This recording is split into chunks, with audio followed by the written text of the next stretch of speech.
Hello, welcome to the Far North Food Forest. This morning we're going to talk about Alliaria petiolata. You might also see me talk a little bit about midges because they've come out today. We're in mid-May, end of May now, so we've not had much rain, so they've been holding back. But because we're in the semi-shade, you might see a few midges. So, Alliaria petiolata, better known as garlic mustard, jack by the hedge, or even the devil by the hedge.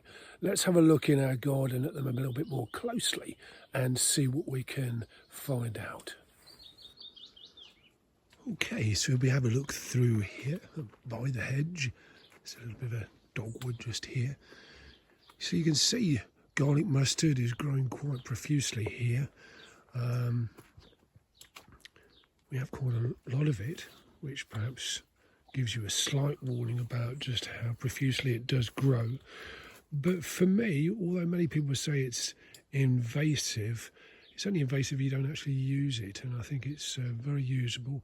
And for here in Caithness, where we need to use whatever we can, particularly as it tends to inhibit up here what you can grow because of the conditions, I'm quite happy to have garlic mustard, jack by the hedge,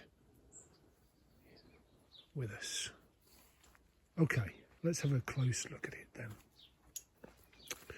So it's in the brassica family, or the mustard family. You can tell that particularly by the flowers having the 4 petals on them there. Quite a pretty little flower, and the insects seem to like it.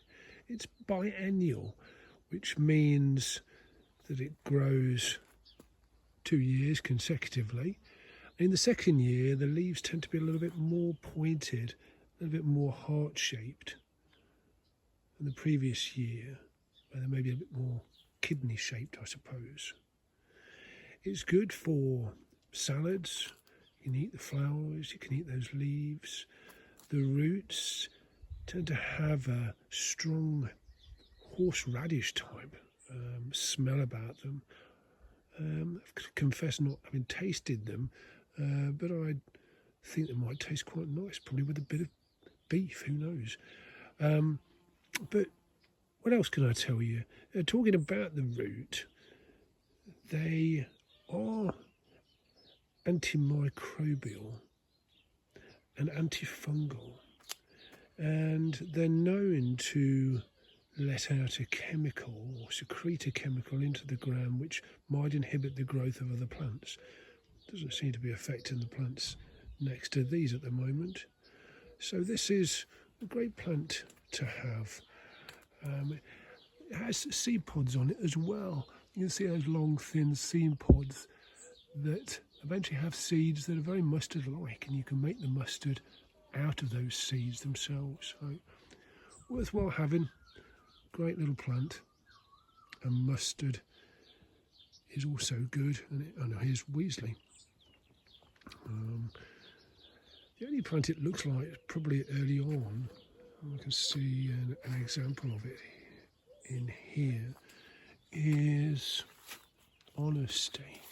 So we have some honesty in here.